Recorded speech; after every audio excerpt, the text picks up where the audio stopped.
Hello, hi, good morning, good evening, good afternoon. My name is Chris and I am one of the voluntary scout leaders in one of the groups in Bournemouth. I wanted to talk to you about how to become a voluntary scout leader, and basically I could just put the website here and point to you. Click here, fill the details, wait for the response. That's how you get to be a voluntary scout leader, because that's basically the process. That's basically how you get to know your group, your scout group, your main leader, and they will tell you about everything about the process anyway. Hi, this is Chris again. Don't turn off YouTube, it didn't froze, it's just me. During editing this video I realized that all I'm talking about is how to become a voluntary scout leader. Obviously, being a leader or scout or cub or leader of cubs or any group within our organization is not the only thing you can do. Obviously, there is more than one or two opportunities. You can be program team member, you can be group chair, you can be group treasurer. So basically, counting money, being some sort of accountant. So there is plenty of opportunities to fill. See what suits your skills best, check with the leaders, ask them what they need help with, what they need people to volunteer to, and then you can progress with whatever you want to do. Honestly, there is, again, no one or two things that you can do. There is plenty of opportunities to do as a volunteer. All of that is listed on the scouts.org.uk, and after you choose to apply as a volunteer to your local scout groups, you will be directed to a page called Available Opportunities, and it will tell you what exactly roles groups nearby looking to fulfill by volunteers. Nevertheless, that's all I wanted to say. Enjoy the rest of the video. However, I know that some people want to know a little bit more before try to become a voluntary scout leader. Some people do not know how it works, what they should expect, etc, etc. Obviously, it won't be super extensive. I will not be spending here an hour telling you what I've done as a voluntary scout leader. That's not the point of today's video. Today I want to try to make it quite short and just tell you what you should expect before you will decide to become a voluntary scout leader. So, let's go! So first things first, this process is not hard. It's quite lengthy, but it's not hard. It's quite easy. So when you will join as a volunteer, you will be asked to attend meetings, scout meetings. You will be asked to help planning them, most likely.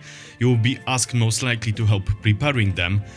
And obviously, at some point, you may be asked to lead them yourself. However, please do not feel like you must be at every meeting. Don't feel like you must lead meetings. Honestly, we do understand that if you are not suitable to do so, if you don't feel comfortable, if you don't feel confident enough to lead the meetings, it shouldn't be an issue. As long as you have supportive co-leaders, as long as you have people around, and as long as you're still eager to help, that shouldn't be a problem, okay? Also, as I said, you don't have to attend to every meeting, every single one. That's not how it works. Because obviously we are adults, we are people who have other commitments, other responsibilities, we have families, hobbies. Sometimes we just want to go on holiday on our own, do other stuff. However, as a voluntary scout leader, beside meetings, you probably will be asked to attend the camps and the expeditions and other scouting events. We do want to go out, do something more with kids. We want to teach them stuff, but usually we just don't have enough people. We don't have enough adults. We are very glad to have parents around to help us overlooking the kids. But it is fairly better if we just have more leaders, because they have knowledge, because they know how to approach the kids, they know what to say, they know the rules, they know much more stuff that is much more helpful for them and for us. So, and without adults, we cannot take part in some of the events, we cannot go on camps, we cannot go on the expeditions, purely because we don't have people. Obviously, also, quite important is communication. So if you cannot attend a meeting, if you cannot attend an event, if you cannot attend something, please communicate with your leaders, because they must know. Without this, nobody knows anything. We cannot create proper schedule for parents, kids, for ourselves. Basically, that creates the issues. Besides this, upon joining the group, when you obviously decide what section, what age group you want to join, you will have to do certain courses, trainings and qualifications, because all adult leaders must have these. That's the imperative, that this is something we have to do, we have to renew it, we have to have it. It will give you a basic set of knowledge that you just simply need to have as a leader. Obviously, it's not all the scouting knowledge just pushed into your head in 40-minute online course. It's nothing like this, but it is a solid base to build upon for the next years.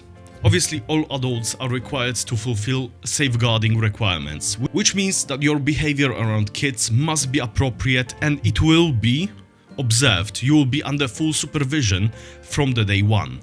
So if you are weird towards kids, don't go to scouts. Don't try to become a scout leader. Go to someone, speak to them, get some help. Also, when it comes to courses and all other stuff, you will be required to complete a DBS check. We will take your details and we will check if you are a criminal or if you had a criminal past. So if you have some sort of criminal past, because again, everybody's life is different. We all have different circumstances of how we were brought up, how we lived through our lives. Please check the link down below under the video. It will take you to the website. It's dedicated to adverse criminal check. Please check it. Check if you're eligible to become a voluntary scout leader based on information given there. Thank you. And now, after all these trainings, after DBS check, after all of that, you will be introduced by the other leaders to the group. And if that happens, that means you're on your way to become a voluntary scout leader. Yeah. After that, and after attending the meetings for like 6 months, I think, at least this is how it is in my group, you may be invested, which means you will get your uniform, and you will have to say promise, and obviously you will have to, from now on, obey. You must obey scout law from now on. You will be a scout. You will be part of the group as a voluntary scout leader and also part of the movement. As I said, this process is not very hard. It is quite lengthy because it takes 6 months to get invested to be a proper scout leader. That's it from me. If you have any more questions, if you want more information, please first check the website scouts.org.uk. The link is down below in the comment section under the video. This is the main website, scouting website. If you have any more questions, you can also go to the leader that leads your scout group in your area. Other than that, if you do want to leave the comment, ask me something, please do it. I will try to answer if I know the answer. If not, I will maybe try to find it. If not, I will just tell you that I don't know.